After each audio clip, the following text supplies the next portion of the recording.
Good morning, everybody. This is Dr. Mehler from STEM Challenge class. Hope you're doing well. Hope you're washing those hands. Hope you're staying distant from one another. Remember, this is a nasty, nasty, nasty virus, and we will get through it, but it's going to take us a little time, probably more time than a lot of people wanted. Anyway, the next 2 weeks are the last 2 weeks in our class, and we're going to be studying Chapter 14 this week, Chapter 15 next week, but the slides for both chapters are on this one slideshow. So let's get started, and we'll tell you a little bit why this is different on the next slide. So I'd like you to read and take notes and study Chapter 14 this week, 15 next week from our text. No quiz this week, though. The questions from Chapter 14 and 15 will be combined, as well as questions from 9 and 10 of Ed Young will be on our last 30-question quiz, which will be April 24th, Friday. So not this Friday, next Friday. Chapter 10, the last chapter of I Contain Multitudes by Ed Young, will be due this Saturday, April 18th at midnight. There's no final exam in the course, but I would like to have a short Zoom meeting on Monday, April 27th at 10 a.m. I'll send you a link for the meeting on the Sunday before. And thanks to everybody for catching that answer on number 8 last week on the quiz. So in Chapter 14, some of the terms that you'll hear are individuals, populations, community, ecosystems, biomes, and biosphere. The only one that's a little confusing sometimes is the difference between an ecosystem and a biome. So let's talk about that. A biome is different from an ecosystem. An ecosystem is the interaction of living and non-living things in an area. A biome is a specific geographic area notable for the species that are living there. For example, an aquatic biome can contain ecosystems such as coral reefs and kelp forest. A biome is a group of similar ecosystems. In section 14.1, we're going to be looking at things like the difference between abiotic factors and biotic factors. Make sure you know that. That's non-living versus living factors. We're going to talk about the ecosystem as a unit of nature and the focus of study in ecology. So if you're an ecologist, the thing that you are studying is a specific ecosystem and how it works. Here's a picture of a desert ecosystem. Very important to all ecosystems is the flow of energy. So how energy starts in that particular biome or ecosystem, and we know that most of the time, not all, but most of the time, producers getting energy from sunlight is how the producers make their food. Those are photoautotrophs down here, but there's also chemoautotrophs, which get energy from chemical compounds to make food. We've talked about them before. Consumers are organisms like us that can't make their own food and have to get their energy from producers. So there are herbivores, there are carnivores, there are omnivores. Make sure you read about them. Decomposers. Once organisms die, they leave behind the energy and matter in their remains, and decomposers break down those remains. So make sure you read about scavengers and detrivores and saprotrophs. Let's go to the next one. Here's a diagram that you've probably seen before. Here's a plant, a producer, going to a consumer, up to a bird, up to a snake, up to an owl. And what this does is this is showing you the flow of energy through a food chain. Food chains aren't used as much as food webs are used because this really shows the complexity of living things. And a food web consists of several different food chains. This is one that might be in the Pacific Northwest. We're starting with zooplankton, salmon, and moving up. This is an important diagram, probably will be on the quiz. This is an ecological pyramid, and it shows how energy and biomass decrease from lower trophic levels down here to upper trophic levels. Notice we start with we start with producers, and then consumers, secondary consumer, tertiary consumers. Here's a nice shot of the major biomes on the planet. So let's look over here. Notice that we live in the East Coast of the United States in a temperate deciduous forest. Let's look down here. This is the Amazon. That's a tropical rainforest.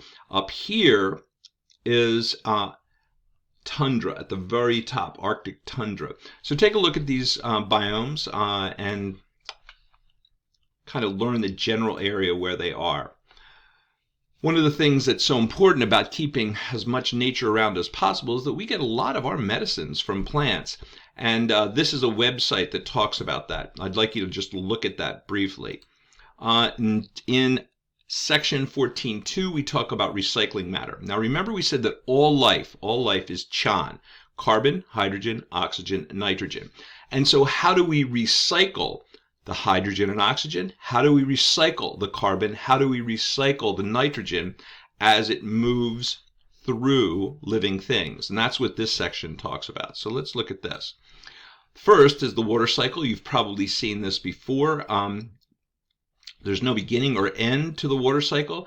Water evaporates out of the ocean. It's stored in clouds. When it gets cold enough, it rains, it condenses. It either condenses as snow or rain, and then comes down as fresh water back into the ocean. So make sure you know the water cycle.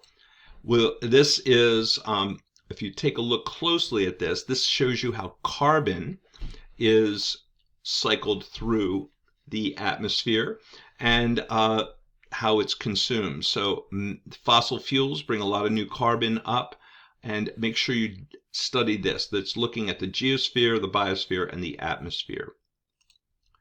This is a well done animation from TED Ed that I'd like you to take a look at, and this is the carbon cycle and how it cycles through our atmosphere. This is an interesting one. This is the nitrogen cycle. And right now, you're breathing in, when you breathe in, about 22% is oxygen, but about 78% is nitrogen. But we don't do anything with that nitrogen. We just breathe it into our lungs and breathe it out. Well, the same is true for plants. Even though plants desperately need nitrogen to grow, they can't use the nitrogen that's in the air. So if you look down to this area right here, you'll notice that near the roots of plants, there's something called nitrogen-fixing bacteria that are in root nodules. In this case, this is a bean plant right next to the root. So that's really, really interesting. What happens is the bacteria take the nitrogen out of the air that's in the soil and put it in a form that plants can use. So make sure you read about the nitrogen cycle. And take a look at this. This is a very important process that no one's ever heard of. It's called the Habra Process. And how do crops grow quickly enough to feed the Earth's billions of people? Well, we can make fertilizer, and we make a lot of fertilizer using the Habra Process, a process that nobody's heard about generally. So I'd like you to take a look at that. Let's, in this discussion, sometimes I like to talk about solutions to climate change. And one of the things you're going to see in a video that I'm going to ask you to watch is a scientist by the name of Alan Savory. He's from South Africa, and he'll talk to you about one of the solutions for climate change.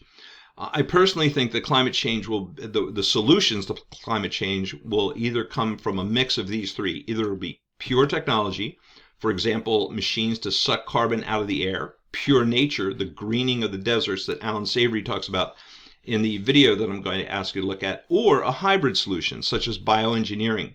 For example, right now we could increase the amount of algae in oceans by adding certain chemicals to the oceans. Why would we want to do that? The more algae sucks carbon out of the air, that would decrease. So I think we'll find a combination of those.